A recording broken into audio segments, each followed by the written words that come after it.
ਅਸਲਾਮ ਵਾਲੇਕੁਮ।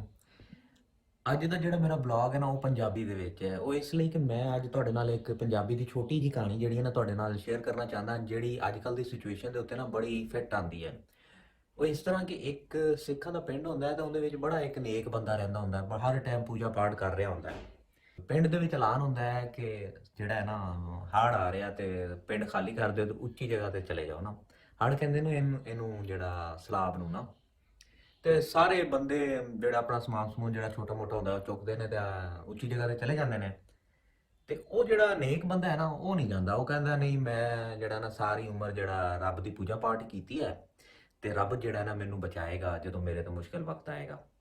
ਸਾਰੇ ਜਿਹੜੇ ਬੇਲੀ ਬਾਲੀ ਰਿਸ਼ਤੇਦਾਰ ਸਾਰੇ ਚਲੇ ਜਾਂਦੇ ਨੇ ਉੱਚੀ ਜਗ੍ਹਾ ਤੇ ਉਹ ਨਹੀਂ ਜਾਂਦਾ। ਤੇ ਉਹਨੂੰ ਕਹਿਣ ਵਾਸਤੇ ਨਾ ਪਿੰਡ ਦਾ ਸਰਪੰਚ ਆਂਦਾ ਹੈ ਕਿ ਭਾਈ ਇੱਥੋਂ ਨਿਕਲ, ਹੜ ਆ ਰਿਹਾ ਨਾ। ਉਹ ਨਹੀਂ ਮੰਨਦਾ। ਇਸੇ ਤਰ੍ਹਾਂ ਫਿਰ ਨੰਬਰਦਾਰ ਤੇ ਉਹਦੇ ਜਿਹੜੇ ਚਾਚੇ ਮਾਮੇ ਤਾਏ ਵੀ ਆਉਂਦੇ ਨੇ ਉਹਨੂੰ ਇਹ ਕਹਿਣ ਵਾਸਤੇ ਕਿ ਜਿਹੜਾ ਹੈ ਨਾ ਭਾਈ ਇੱਥੋਂ ਜਿਹੜਾ ਹੈ ਨਾ ਨਿਕਲ। ਉਹ ਨਹੀਂ ਮੰਨਦਾ। ਤੇ ਉਹੀ ਹੁੰਦੀ ਹੈ ਕਿ ਹੜ ਆਂਦਾ ਹੈ ਤੇ ਉਹ ਜਿਹੜਾ ਸਿੱਖਾਂ ਦਾ ਨੇਕ ਬੰਦਾ ਹੁੰਦਾ ਹੈ ਨਾ ਉਹ ਰੁੜ ਜਾਂਦਾ ਉਹਦੇ ਸਲਾਬ ਦੇ ਵਿੱਚ, ਹੜ ਦੇ ਵਿੱਚ ਪਿੰਡ ਵੀ ਸਾਰਾ ਰੁੜ ਜਾਂਦਾ ਤੇ ਮਰ ਜਾਂਦਾ। ਤੇ ਜਦੋਂ ਮਰ ਕੇ ਉੱਤੇ ਰੱਬ ਕੋਲੋਂ ਜਾਂਦਾ ਨਾ, ਸਿੱਖ ਕਹਿੰਦੇ ਨੇ ਕਿ ਜਦੋਂ ਰੱਬ ਕੋਲੋਂ ਜਾਂਦਾ ਤੇ ਰੱਬ ਨੂੰ ਕਹਿੰਦਾ, ਰੱਬਾ ਸਾਰੀ ਉਮਰ ਤੇਰੀ ਜਿਹੜਾ ਨਾ ਮੈਂ ਪੂਜਾ ਪਾਠ ਕਰਦਾ ਰਿਹਾ ਤੇ ਮੇਰੇ ਤੇ ਜਦੋਂ ਮੁਸ਼ਕਲ ਵਕਤ ਆਇਆ ਤੇ ਤੂੰ ਮੈਨੂੰ ਨਾ ਬਚਾਇਆ ਹੀ ਨਹੀਂ। ਤੇ ਅੱਗੋਂ ਉਹਨੂੰ ਰੱਬ ਕਹਿੰਦਾ ਕਿ ਮੈਂ ਤਾਂ ਬੰਦਿਆ ਤੈਨੂੰ ਬਚਾਉਣ ਵਾਸਤੇ ਕਈ ਵਾਰੀ ਆਇਆ, ਤੇਰੀ ਆਪਣੀ ਨੀਅਤ ਨਹੀਂ ਸੀ। ਤੇ ਕਹਿੰਦਾ, ਰੱਬਾ ਕਦੋਂ? ਤੇ ਅੱਗੋਂ ਉਹਨੂੰ ਰੱਬ ਜਵਾਬ ਦਿੰਦਾ ਹੈ ਕਿ ਮੈਂ ਉਹ ਸਰਪੰਚ ਦੇ ਰੂਪ ਵਿੱਚ ਆਇਆ, ਉਹ ਨੰਬਰਦਾਰ ਦੇ ਰੂਪ ਵਿੱਚ ਆਇਆ, ਉਹ ਤੇਰੇ ਚਾਚੇ ਮਾਮੇ ਤਾਇਆਂ ਦੇ ਰੂਪ ਵਿੱਚ ਆਇਆ ਤੈਨੂੰ ਦੱਸਣ ਵਾਸਤੇ ਕਿ ਜਿਹੜਾ ਹੈ ਨਾ ਪਿੰਡ ਖਾਲੀ ਕਰਦੇ, ਹੜ ਆ ਰਿਹਾ ਤੇ ਤੇਰੀ ਆਪਣੀ ਨੀਅਤ ਨਹੀਂ ਸੀ। ਤੇ ਇਸ ਲਈ ਜਿਹੜੀ ਸਾਡੀ ਹਕੂਮਤਾਂ ਨੇ ਉਹ ਸਾਨੂੰ ਕਹਿ ਰਹੀਆਂ ਨੇ ਘਰਾਂ 'ਚ ਰਹੋ। ਸਾਨੂੰ ਵੀ ਜਿਹੜਾ ਨਾ ਘਰਾਂ ਦੇ ਉਹਨਾਂ ਦੀ ਗੱਲ ਮੰਨ ਲੈਣੀ ਚਾਹੀਦੀ ਹੈ ਕਿ ਉਹ ਜਿਹੜਾ ਸਾਨੂੰ ਦੱਸ ਰਹੀਆਂ ਨੇ ਕਿ ਬਹੁਤ ਜਿਹੜਾ ਨਾ ਨੁਕਸਾਨ ਹੋ ਰਿਹਾ, ਘਰਾਂ 'ਚ ਰਹੋ, ਬਹੁਤ ਤੇਜ਼ੀ ਨਾਲ ਕਰੋਨਾ ਫੈਲ ਰਿਹਾ ਹੈ।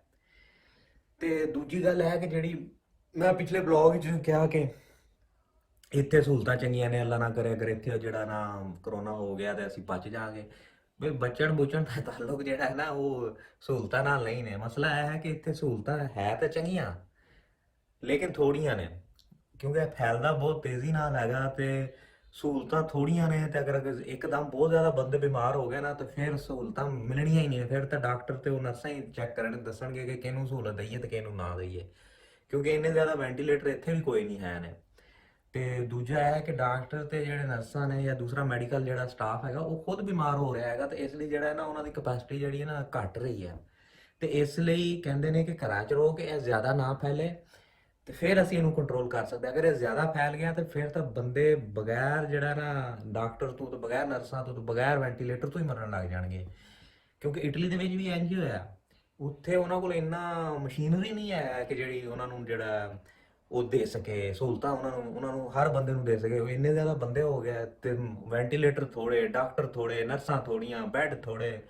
ਤੇ ਇਸ ਲਈ ਜਿਹੜਾ ਨਾ ਉੱਥੇ ਜ਼ਿਆਦਾ ਬੰਦੇ ਮਰਨ ਲੱਗ ਗਏ ਵਿਚਾਰੇ। ਤੇ ਬਾਕੀ ਜਿਹੜਾ ਹੈ ਇਸੇ ਤਰ੍ਹਾਂ ਅਸੀਂ ਵੀ ਜਿਹੜਾ ਨਾ ਘਰ ਰਹਿੰਦੇ ਹਾਂ। ਹੁਣ ਮੈਂ ਤੁਹਾਨੂੰ ਆਪਣੀ ਬਾਲਕੋਨੀ ਵੀ ਵਿਖਾਉਣਾ ਹੈਗਾ ਕਿ ਬਾਲਕੋਨੀ ਦੇ ਵਿੱਚ ਜਿਹੜਾ ਨਾ ਵਿਖਾਉਣਾ ਬਿਲਕੁਲ ਸੁਨਸਾਨ ਹੋਇਆ ਪਿਆ ਕਿ ਕੋਈ ਨਾ ਕੋਈ ਬਾਹਰ ਨਿਕਲਦਾ ਬੇਫਜ਼ੂਲਾ। ਆਫਿਸ ਦਾ ਕੰਮ ਵੀ ਜਿਹੜਾ ਨਾ ਘਰੋਂ ਹੀ ਕਰੀਦਾ ਹੈ। ਸ਼ੁਕਰ ਹੈ ਜਿਹੜਾ ਸਾਡਾ ਕੰਮ ਜਿਹੜਾ ਇੰਨਾ ਜ਼ਿਆਦਾ ਇਫੈਕਟ ਨਹੀਂ ਹੋਇਆ ਕਿਉਂਕਿ ਮੈਂ ਕੰਪਿਊਟਰ ਦੀ ਪ੍ਰੋਗਰਾਮਿੰਗ ਕਰਨਾ ਤੇ ਇੰਨਾ ਮੁਸ਼ਕਲ ਨਹੀਂ ਹੁੰਦਾ ਕਿ ਤੁਹਾਨੂੰ ਜ਼ਿਆਦਾ ਮਿਲਣ ਦੀ ਜ਼ਰੂਰਤ ਹੀ ਨਹੀਂ, ਉੱਥੇ ਜਾਣ ਦੀ ਜ਼ਰੂਰਤ ਹੀ ਨਹੀਂ ਹੈ। ਤੁਹਾਡਾ ਆਨਲਾਈਨ ਹੀ ਸਾਰਾ ਕੰਮ ਹੁੰਦਾ ਹੈਗਾ। ਸਾਡੀ ਕੰਪਨੀ ਦੇ ਤਕਰੀਬਨ 80 ਤੋਂ 90% ਜਿਹੜੇ ਲੋਕ ਨੇ ਘਰੋਂ ਹੀ ਕੰਮ ਕਰ ਰਹੇ ਨੇ। ਘਰ ਤੋਂ ਕੰਮ ਕਰਦਾ ਹੈਗਾ ਜਾਂ ਫਿਰ ਇਹ ਸ਼ਾਮ ਨੂੰ ਜਿਹੜਾ ਨੈਟਫਲਿਕਸ ਤੇ ਜਿਹੜਾ ਨਾ ਤੁਹਾਨੂੰ ਇਹ ਵਿਖਾਉਣਾ ਹੈਗਾ। ਇਹ ਸਾਰਾ ਦਿਨ ਜਿਹੜਾ ਨਾ ਕੰਮ ਤੋਂ ਬਾਅਦ ਹੈ ਟੀਵੀ ਵੇਖਦੇ ਰਹੋ, ਨੈਟਫਲਿਕਸ ਤੇ ਮੂਵੀਜ਼ ਦੇਖੋ ਤੇ ਬਸ ਟਾਈਮ ਆਪਣਾ ਨਾ ਪਾਸ ਕਰੋ। ਤੁਹਾਨੂੰ ਮੈਂ ਆਪਣੀ ਬਾਲਕੋਨੀ ਦਿਖਾਣਾ ਹੈਗਾ। ਦੇਖੋ ਕੋਈ ਬੰਦਾ ਨਾ ਬੰਦੇ ਦੀ ਜ਼ਾਤ ਹੈ। ਤੇ ਦੁਆਵਾਂ 'ਚ ਯਾਦ ਰੱਖੋ ਤੇ ਫਿਰ ਇਨਸ਼ਾਅੱਲਾ ਨੈਕਸਟ ਵਲੌਗ 'ਚ ਮਿਲਦੇ ਹਾਂ। ਅੱਲਾ ਹਾਫਿਜ਼। ਇਹ ਦੇਖੋ ਨਾ ਕੋਈ ਬੰਦਾ ਨਾ ਬੰਦੇ ਦੀ ਜ਼ਾਤ, ਸਾਰੇ ਬੰਦੇ ਜਿਹੜੇ ਨੇ ਨਾ ਉਹ ਆਪਣੇ ਆਪਣੇ ਘਰਾਂ ਦੇ ਵਿੱਚ ਨੇ ਤੇ ਕੋਈ ਵੀ ਜਿਹੜਾ ਨਾ ਬਾਹਰ ਨਹੀਂ ਨਿਕਲ ਰਿਹਾ। ਸਾਹਮਣੇ ਇੱਕ ਛੋਟਾ ਜਿਹਾ ਬੱਚਿਆਂ ਦਾ ਜਿਹੜਾ ਨਾ ਪਾਰਕ ਜਿਹਾ ਹੈਗਾ, ਲੇਕਿਨ ਇੱਥੇ ਵੀ ਜਿਹੜਾ ਨਾ ਕੋਈ ਬੱਚਾ ਕੋਈ ਬੰਦਾ ਤੁਹਾਨੂੰ ਨਜ਼ਰ ਨਹੀਂ ਆ ਰਿਹਾ। ਇਹ ਵੇਖੋ ਬਿਲਕੁਲ ਖਾਮੋਸ਼ੀ। ਹਰ ਬੰਦਾ ਜਿਹੜਾ ਨਾ ਆਪਣੇ ਆਪਣੇ ਘਰ ਵਿੱਚ ਹੈ। ਕੋਈ ਬੇਫਜ਼ੂਲਾ ਜਿਹੜਾ ਹੈ ਨਾ ਘਰੋਂ ਬਾਹਰ ਨਹੀਂ ਨਿਕਲ ਰਿਹਾ। ਸ਼ਾਮ ਦਾ ਇਸ ਟਾਈਮ ਹੈ।